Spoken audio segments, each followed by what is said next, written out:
दोस्तों आप देख रहे हैं नैन क्लब टीवी न्यूज़। हम इस वक्त मौजूद है मौलाना अबुल कलाम आज़ाद स्टेडियम के कोविड केयर सेंटर के बाहर, जहां पर विरोधी पक्ष नेता शानू पठान ने इसका दौरा किया है। कोरोना के केसेस बढ़ने का जो दावा किया जा रहा है उसको देखते हुए इस कोविड केयर सेंटर की बहुत ज़रूरत है। इसमें जो मशीनें कम थी, जैसे कि वेंटिलेटर्स, ऑक्सीजन के पाइप्स, इसके अलावा दवाएं और मैन पावर, इन सभी चीज़ों का इंतज़ाम किया जा रहा है और आने वाले मंडे तक शायद इस कोविड केयर हॉस्पिटल को शुरू कर दिया जाएगा। लेकिन जनता से हमारी अपील है कि ज़्यादा से ज़्यादा आप दहशत से दूर रहें, क्योंकि जितने दहशत में आप रहेंगे उतना ज़्यादा आपको परेशानी होगी। कोशिश करें कि आपको जो नॉर्मल बीमारियाँ होती हैं उसका नॉर्मल डॉक्टर से इलाज कराएं। डर सबसे बड़ी तकलीफ़ है, सबसे बड़ी कमज़ोरी है, तो उससे दूर रहें। कोरोना सेंटर पे आप आए थे दौरा करने के लिए, जिस तरह से यहाँ से सामान गायब थे, क्या सामान वो पूरे आ गए हैं? और तमाम आरोप लग रहा है कि मुंब्रा का कोरोना सेंटर जो है बंद है, इसे शुरू नहीं किया जा रहा है, क्योंकि मुंब्रा में भी 30, 35, 36 कोरोना मरीज मिल रहे हैं। ऐसे में कब तक ये अस्पताल जो है चालू किया जाएगा? देखिए, सबसे पहली बात तो ये कि जो सामान यहाँ से गया था, उस जो लोग इल्ज़ाम लगाते हैं वो उन्हें उनकी आँख पे पर्दा है, क्योंकि जब सामान जाने के बाद सबसे पहले विरोध भी माननीय जितेंद्र अवार्ड ग्रैंड मंत्री डॉक्टर जितेंद्र अवार्ड ने किया, लेकिन डॉक्टरों की टीम की तरफ से और महानगर पालिका की तरफ से लिखित में एक लेटर आया सामने कि हमने लोगों की जान, थाना के कुछ केसेस बढ़ रहे थे और ऐसे में वेंटिलेटर और कुछ चीज़ों की ज़रूरत थी। हमने इमरजेंसी सर्विसेज पे हमने ये जाके वहाँ यूज़ किया, इस्तेमाल किया। जब हमारा विरोध हुआ, मिनिस्टर साहब का विरोध हुआ, तो उसमें से सब सामान यहाँ आ चुका है।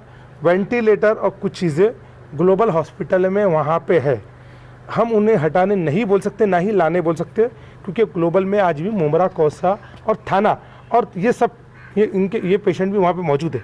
लेकिन अगर मुंब्रा, कौसा के पेशेंट नहीं भी होते तो भी अगर इंसानों की बात है, इंसानों की जीवन की बात है, तो हमारी चीज़ किसी के काम आ रही थी, इसलिए वो काम आ रही।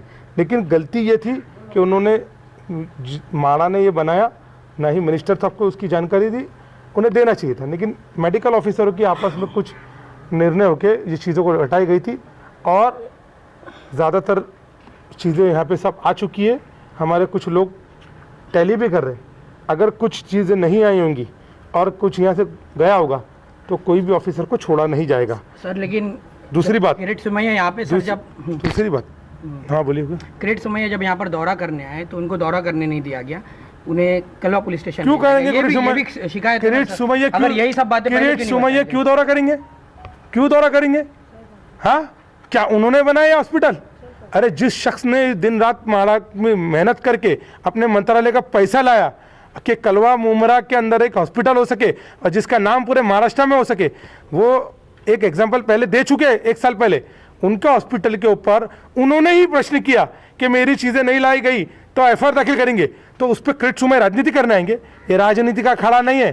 किरीट सोमैया को जब आना चाहिए था जब मुंब्रा, कौसा के अंदर लोग मर रहे थे, उनके घरों पे जाना चाहिए था। उनकी सरकार थी सेंटर में, उन्होंने कितने लोगों को पैसा दिया, कितने लोगों की फीस माफ करी? मैंने तो इसीलिए नरेंद्र मोदी जी को पत्र लिखा हूं और मैंने महासभा में बोला हूं कि जितना बीजेपी हमारे साथी लोग ऑब्जेक्शन करते उतना ही सेंट्रल से पैसा महापालिका को लाके दे दे। मालूम है क्या, जो उत्पादन देती है, जो डोनेट करती है सेंट्रल गवर्नमेंट, वो तक 2019 से आज तक नहीं दिया गया है सेंट्रल गवर्नमेंट की तरफ से। तो मैंने वही कहा था कि भाई पहले एक डेलीगेशन हमारे एक्स सीएम के साथ मिलके वहाँ जाए और थाना महानगर पालिका को जो डोनेशन देना 2019 से सेंटर ने बंद किया है उसे तो शुरू करा है। बातें करना बहुत आसान है, जो लोग मेहनत करते हैं उन्हें परेशान करने की कोशिश हर टाइम पे होती है, लेकिन हम हारने वालों में से नहीं, संघर्ष करने वालों में से हमारी पूरी टीम, जो ऑफिसर है, जो डॉक्टर है, जो पदाधिकारी है, जो एनजीओ जिन्होंने मेहनत करा, उनकी हम सराहना करते हैं। उस पर आप रोटी मत सेको। अगर कुछ गलत हुआ है तो एनसीपी ने और वहाँ हमारे मिनिस्टर ने उसका विरोध किया, हम लोगों ने हाउस में विरोध किया, लेकिन उन्होंने हमें एक्सक्यूज़ क्या दिया कि सर इमरजेंसी बेसिस पे जान की बात थी, हमको ये चीज़ दूसरी जगह यूज़ हो रही थी, इमरजेंसी। अगर ये बात एक्सक्यूज़ नहीं दिए होते तो आज सारे मेडिकल ऑफिसर और जितने अधिकारी ने यहाँ से ये चीज़ हटाया है उनको सलाखों के पीछे होते, लेकिन इंसानियत की वजह से, ज़रूरी नहीं कि कलवा मुंब्रा के लोग हैं तो हम उनको उनके लिए इस्तेमाल किए या नहीं किए, वो किधर के भी लोग थे, हमारे थाने के हॉस्पिटल में थे। और अगर इमरजेंसी बेसिस पे अगर यहाँ से कुछ चीज़ गई और उन्होंने बाकायदा लेटर के तो चोरी छुप के रूम में नहीं किया, पत्र व्यवहार करके किया, वहाँ से पत्र इधर आया, इधर से लेटर उधर गया, और वो सब सामान ग्लोबल और ऐसी जगहों पे लेके गया। आपको एक बात बताऊं, आप ये बात जानते हैं, पिछले कुछ लोग, आप इस्लामुद्दीन भाई थे और रफीक चाचू भी थे, हमने प्राइम से डायलिसिस मशीन उठा के बुरानी में दिए थे, कोई लेटर था क्या? नहीं, इंसानों की जान की बात थी, हमारे को बिना लेटर के हम उठा के लेके चले गए। लेकिन जब इंसान की जान की बात आती है तो ये चीज़ें उसके सामने कुछ कीमत नहीं रखती। अगर उसमें कुछ गलत हुआ है और जो हमारी एज पर टैली चीज़ें नहीं मिली, तो जो संबंधित लोग हैं उनको छोड़ेंगे नहीं। अब हमारा मामला ये है कि पेशेंट की संख्या बढ़ रही है, अभी भी हमारे पास पार्किंग प्लाजा में बेड अवेलेबल है, लेकिन O2 अवेलेबल है, वेंटी नहीं मिल रहे। उसको देखते हुए हमारे पास ग्लोबल में बेड की संख्या बढ़ाई जा रही है, वोल्टास में बेड हमारे पास है, पार्किंग प्लाजा में बेड अवेलेबल है। दो चीज़ की दिक्कत है, हमारे पास मनुष्य बल कम है, सिस्टर्स, वार्ड बॉय और ये जो स्ट्रक्चर से उठाने वाले उधर भी कम है, उधर थाना के जहाँ पे करोड़ों रुपए खर्चा करके महापालिका ने हॉस्पिटल बनाई है, वहाँ कम है।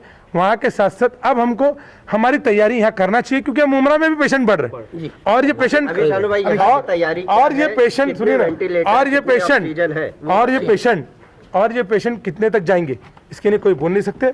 हमने 37 यहाँ से जो पहले के वेंटिलेटर में थे, 37 वेंटिलेटर ग्लोबल में गए, बाकी सारे वेंटिलेटर यहाँ है।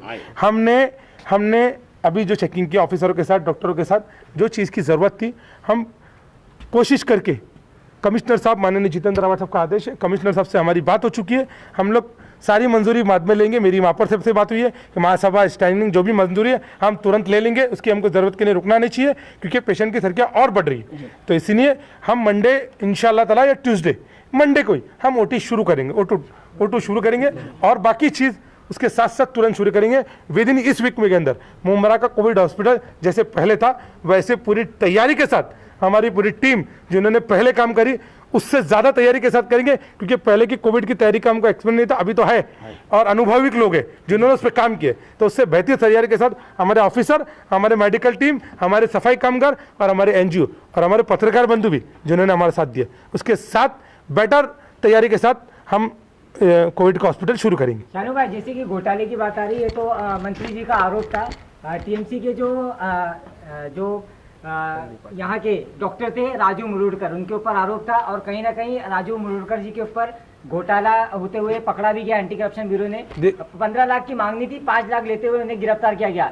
और देखिए, मेरी खाली अकेले उनका ही ये पूरा, मेरी बात मैं आपको स्पष्ट कर देता हूँ कि जो आरोप लगाया था वो मिनिस्टर जितेंद्र रावत जी ने लगाया था, और हमने महासभा में भी बोला, लेकिन उसका स्पष्टीकरण मेडिकल ऑफिसरों ने जो हमको कारण दिया, उस कारण के बाद हमारा विरोध करना इंसानियत के ऊपर प्रश्न था, इसीलिए हम विरोध नहीं कर सकते थे। उन्होंने हमको बाकायदा बोले, हमने पत्र व्यवहार करके चीज़ों को हटाए। हमको ग्लोबल से और कई जगहों पे हमको इंसानों की जान बचाने के लिए हमको ये ज़रूरत लगा। उनकी ये चूक थी, उनकी गलती थी, उनने मान्य किया, और कमिश्नर सर ने भी मान्य किया, और मुरुडकर से भी कि मुझसे गलती हुई, मैंने जिस डिपार्टमेंट ने, जिस मिनिस्टर साहब ने यहाँ पे बनाया था, उनको जानकारी नहीं दी।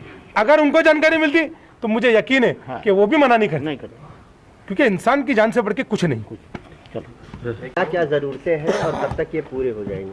एक्चुअली अभी माननीय विरोधी पक्ष नेता ठानू पर उनके साथ जो दौरा हुआ है, इसके ऐसा देखा गया है कि अभी जो CCC और O2 जो के बेड्स तो हम लोग मंडे तक चालू कर सकते हैं, उतना इंफ्रास्ट्रक्चर हमारा रेडी है। उसके बाद जो फुल फ्लेज कोविड हॉस्पिटल चालू करना है, वो उसके लिए कुछ चीज़ों की ज़रूरत है बाकी, और वो इनलिस्ट कर दी गई चीज़ें क्या क्या ज़रूरत है। तो ऐसा लग रहा है कि वो अगले 5-6 दिन में वो भी अवेलेबल हो जाएंगी।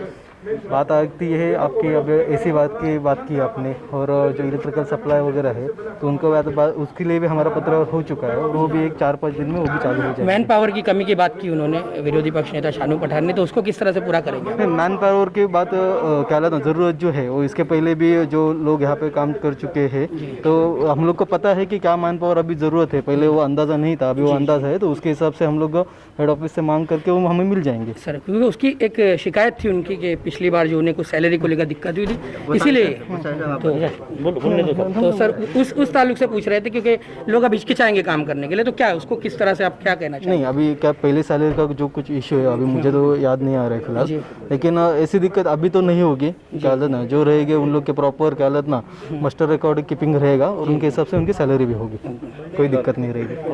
ओके।